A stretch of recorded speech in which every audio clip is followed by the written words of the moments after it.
देखो, बड़ी अंदर की बात है कि आप लोग दिन भर साधन करते हैं, लेकिन जब आप शयन करते हैं तो असावधान हो जाते हैं। बस वहां आपको समझना है, शयन का समय आप अंतिम समय समझो। उस समय इधर उधर देखो मत, इधर उधर चिंतन मत करो। बहुत सूक्ष्म बात है। आपकी रात पवित्र जाएगी, आपकी रात भजन में जाएगी, और आपकी रात प्रकाश में होगी, अंधकार में नहीं होगी।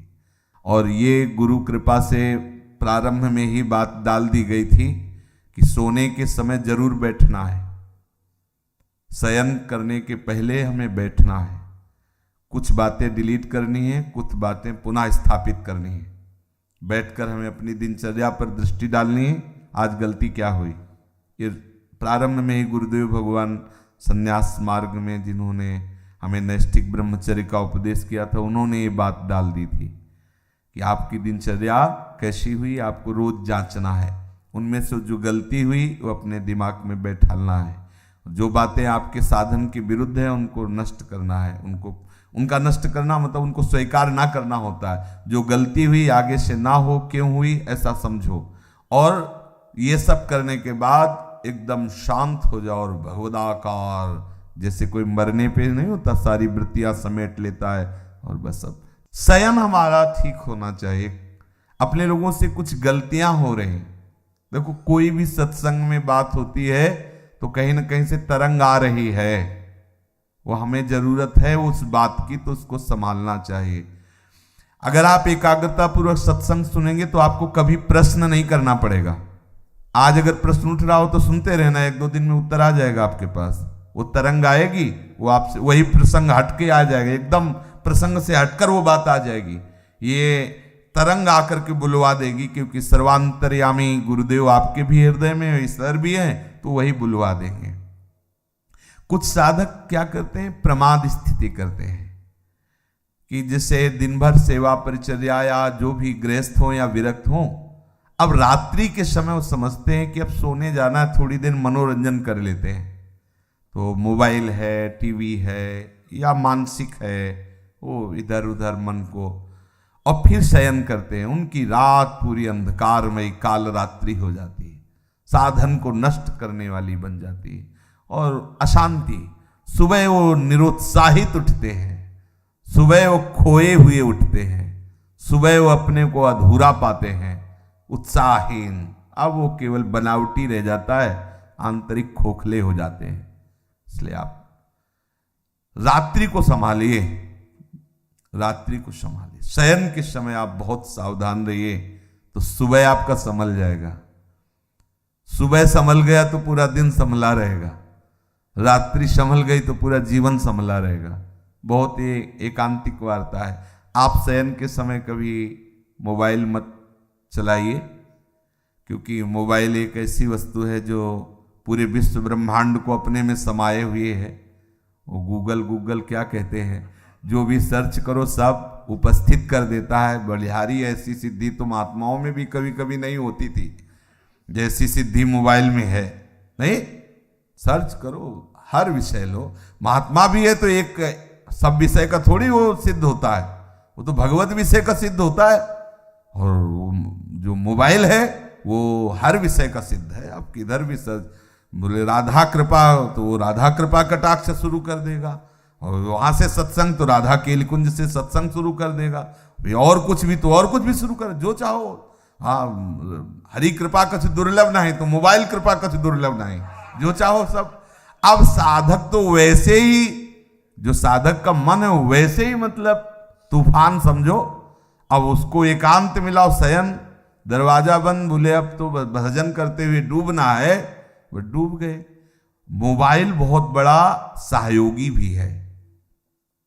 जैसे हम गुरुजनों के वचन उसमें रखे हुए हैं, सत्संग, तो आप अगर मान लो बहिर्मुख हो रहे हैं उस समय, अब कुछ सत्संग अपने रखे जाते हैं कि ये सत्संग हमारे लिए औषधि, जैसे खांसी की अलग दवा, बुखार की अलग दवा होती ना, ऐसे ही अपने लोगों को भी अपनी डायरी में, जैसे ना कि जब साधक को काम सताए तो कौन से सूत्र चाहिए, वो अपने तय कर लेते हैं कि ये बात इसको नष्ट करने। जब साधक को क्रोध सताए तो कौन कौन से सूत्र, जब हमारे अंदर ऐसी, तो वो सब, तो वो चीजें एक अलग होती हैं। तो मोबाइल मानो एक नई डायरी, उसमें आप अपना चयन कर सकते हैं कि 4 सत्संग शरणागति के हैं, 4 सत्संग ये वैराग्य के हैं, 4 सत्संग ये अनुराग के हैं। जब हमारा मन जहां विचलित हुआ तो ये हम सुन सकते हैं।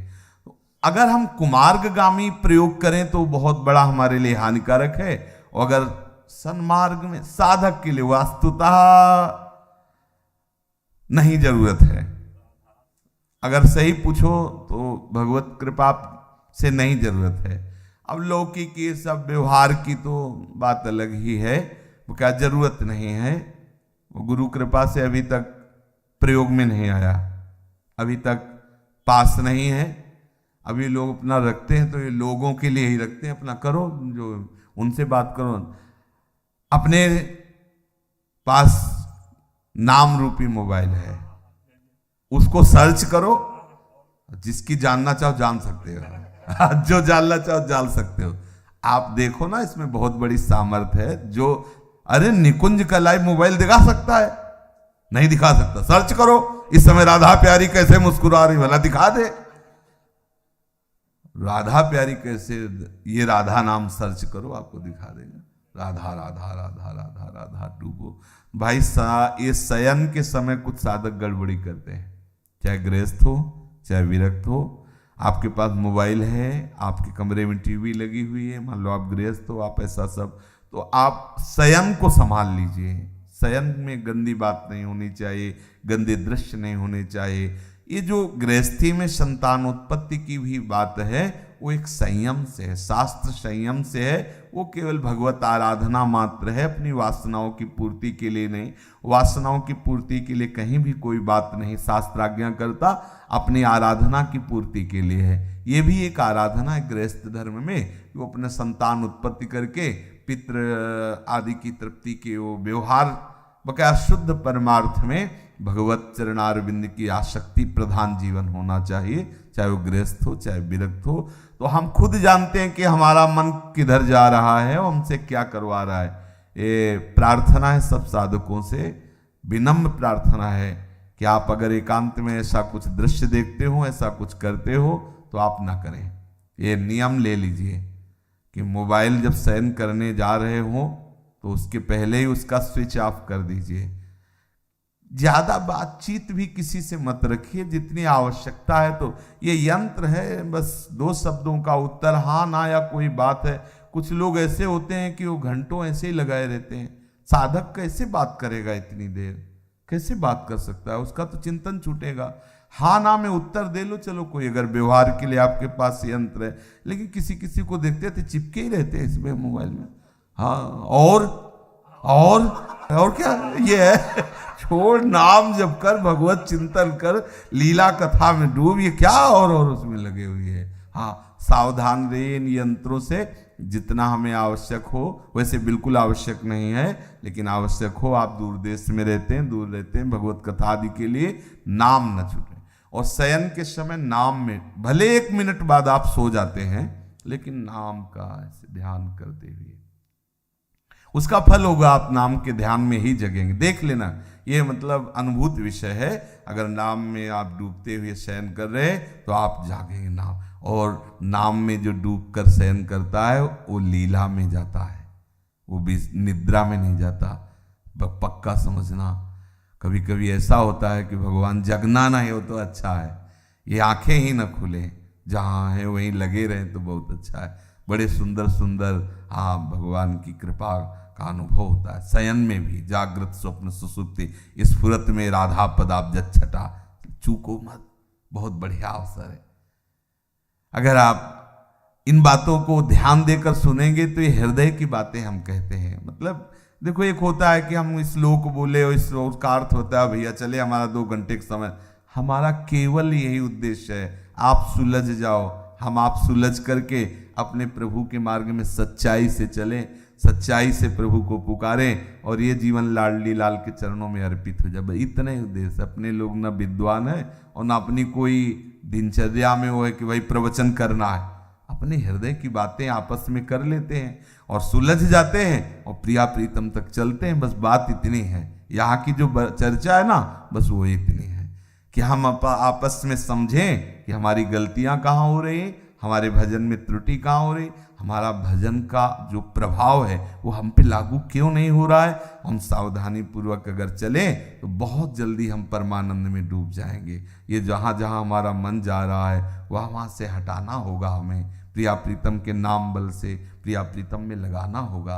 और एक दिन ऐसा आएगा कि लग जाएगा, और जब लग जाएगा तो हटेगा नहीं। श्री राधा वल्लभ लाल की।